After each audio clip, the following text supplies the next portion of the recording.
What if I told you that the most important transformation of your life doesn't require a new job, a new city, or even a new relationship, but a single thought? Not 1,000 affirmations, not a 10-year plan, just one thought, one realization so profound that it breaks the inertia of everything you've been. Most people don't believe change is that simple. We assume change must be hard, long, painful. But what if that's just the first lie we accept?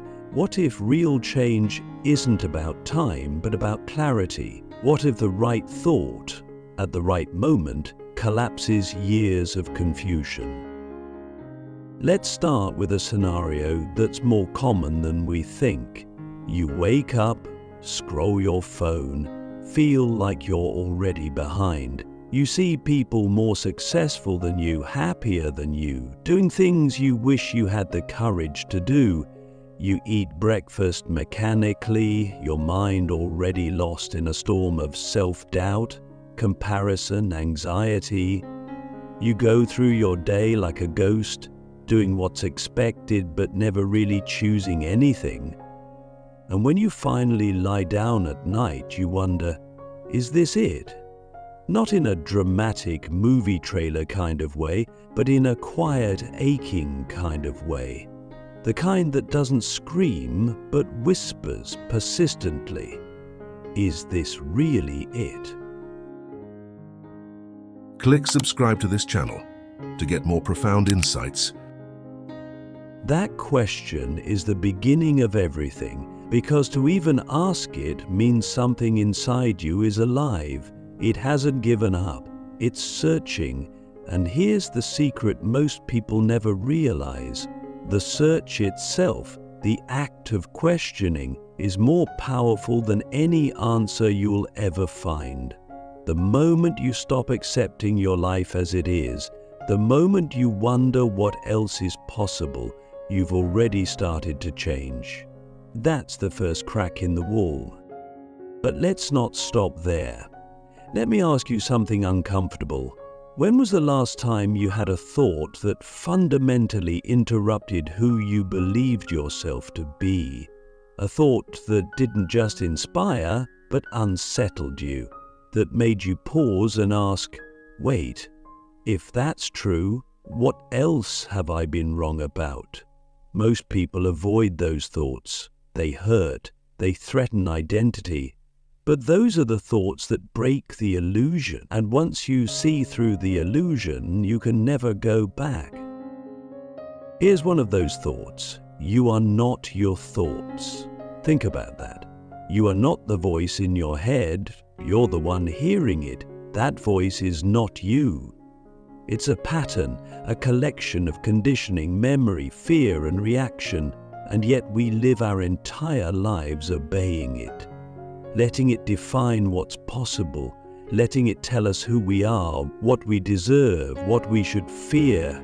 But the moment you realize that voice is not you, everything changes. You stop being a puppet, you become a witness, and the witness has power. Eastern philosophy has known this forever. The Upanishads say, the self is the seer, not the seen. Buddhism says, thoughts are like clouds, let them pass. Even modern neuroscience suggests that much of our thinking is automatic, not chosen. So what happens when you stop identifying with the automatic? You begin to choose. And with that choice comes freedom. Let me bring this down to the level of your actual life. Imagine you're facing a situation that usually triggers you. Maybe someone criticizes you, or you get rejected, or something doesn't go according to plan. Your normal pattern would be to spiral: anger, self-doubt, defensiveness, withdrawal. But what if in that moment you remember the one thought, I am not my reaction, I can watch it and choose differently.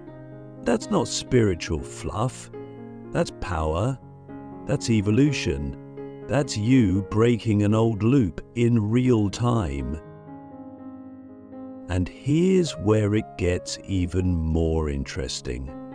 Once you start choosing your response, you start rewriting your identity. You're no longer just the anxious one, the angry one, the people pleaser. You're someone with awareness, with range, with agency, and that one thought, "I am not my thoughts," becomes the seed of a new self.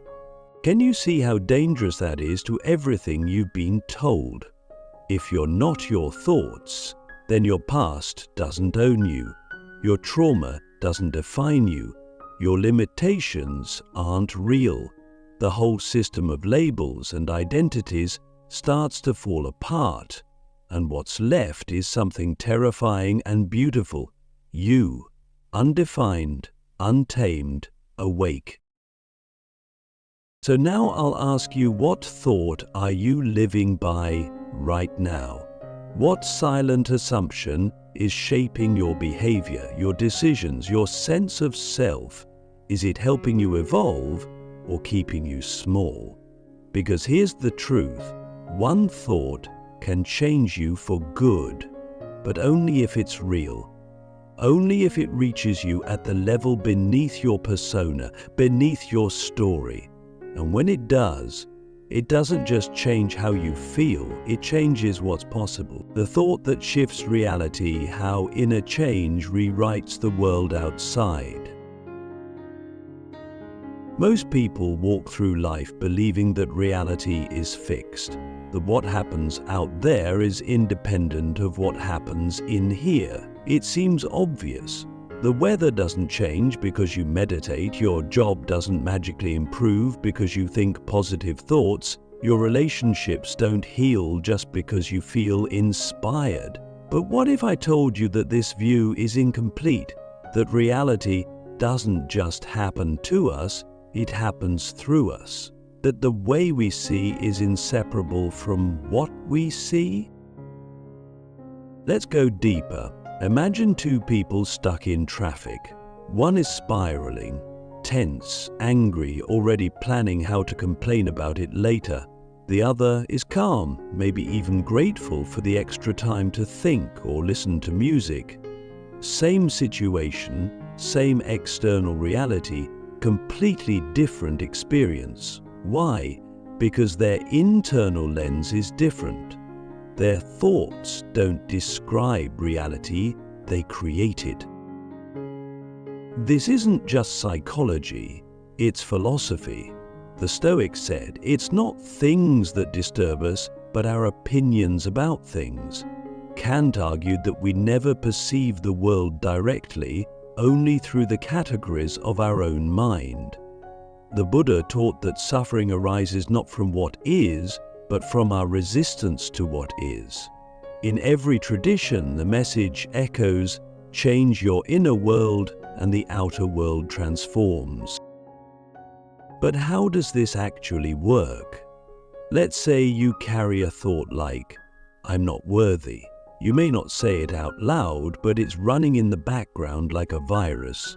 So when someone compliments you, you dismiss it. When an opportunity shows up, you sabotage it. When someone loves you, you question it. And then, over time, your life starts to reflect that unspoken belief. Not because it's true, but because it's active. You're unconsciously bending reality to fit your thought. That's how powerful thought is. It's not passive, it's generative. Now, flip the script. Imagine you carry the thought, I'm responsible for my state. That one thought changes everything. Suddenly, you stop waiting on the world to fix itself. You stop blaming traffic, your boss, your parents, your past. You start asking, what can I shift in me right now? And just like that, your posture changes, your energy shifts, your decisions improve. And as a result, your circumstances respond. Not magically, but consistently, because you've stopped treating your inner life as a side effect and started treating it as the cause. This is the thought that shifts reality. Who I am being determines what I am seeing. Once that clicks, you stop being a victim of circumstance and become a co-creator of experience. You begin to realize that your attention is a tool, your perspective is a filter, and your beliefs are blueprints. And with that realization, the world stops being a fixed painting and becomes a canvas. The biggest trap we fall into is thinking that change must be external. We move cities, switch jobs, end relationships, buy things, chase new goals. But if the same thoughts follow us, the new place becomes just like the old one. The same arguments repeat, the same doubts whisper, the same fears reappear. Because nothing changed in here, and until that changes, nothing else truly does. So let me challenge you. What if today, instead of trying to fix the world, you tried to fix your lens? What if you questioned the thoughts that have gone unchallenged for years? What if you stopped asking, "Why is this happening to me?" and started asking, "What am I believing that makes this my reality?" That one shift can be more powerful than any external solution. Reality isn't neutral. It bends to the consciousness that observes it. That isn't just philosophical, it's experiential. Try it. Carry one new thought today, one that empowers, clarifies, frees. Watch how the world starts to respond, not because the world changed, but because you did. But by listening to it with clarity, by asking, what are you really afraid of? When you do, you'll find that beneath every self-limiting belief is a wound, a place where you once felt unsafe, unseen, unloved. The saboteur grew from that pain. It's not evil, it's just scared. And when you see it clearly, you can speak to it. The inner saboteur. Why we resist the very thoughts that could set us free. If one thought can change us for good, then why don't we let it? Why do we cling so tightly to the old ones, the ones that keep us small, afraid and stuck? It's not because we're weak. It's not because we lack intelligence or willpower. It's because deep down, there's a part of us that fears the implications of freedom. A part that would rather stay in the familiar pain than step into unfamiliar possibility. That part has a name. I call it the inner saboteur. The inner saboteur isn't your enemy. In fact, it believes it's protecting you. It's the voice that tells you not to try because you'll fail. The one that says, "Don't speak up, you'll be rejected." The one that says, "Don't trust, don't change, don't hope." Because hoping might hurt, because change might cost you something, and because freedom might mean responsibility. So, instead of empowering you, it keeps you in a loop of safety, a loop of sameness, a loop of control. But here's the paradox. The more we try to control life, the more we shrink from it. The more we fear pain, the more we suffer. The more we avoid truth, the more lost we become. The inner saboteur doesn't realize that the very cage it built to protect you is the one keeping you from everything you truly want. Think about it. How many times have you had a breakthrough thought, something that made your heart race with recognition, and then just as quickly your mind buried it under doubt? You saw a glimpse of who you could become, and then the saboteur whispered, "Too risky, too late, too unrealistic." And so you retreated, not because the thought wasn't real, but because the fear was louder. Philosophers have wrestled with this resistance for centuries. Plato described it in the allegory of the cave, prisoners chained in darkness, terrified of the light outside, even when shown the truth. Nietzsche warned that we often prefer a comfortable lie to an uncomfortable truth. Sartre said that freedom is anguish, because once we accept we are free, we can no longer blame fate, society, or God for our choices. We become responsible for ourselves. That's what the inner saboteur fears the most: responsibility. If you are free to change, then you are responsible for what you don't change. If you are free to think differently, then you can no longer blame your past for who you are today. And if you are free to be someone new, then your old excuses collapse. That's terrifying, and that's why we resist. So how do we overcome the saboteur?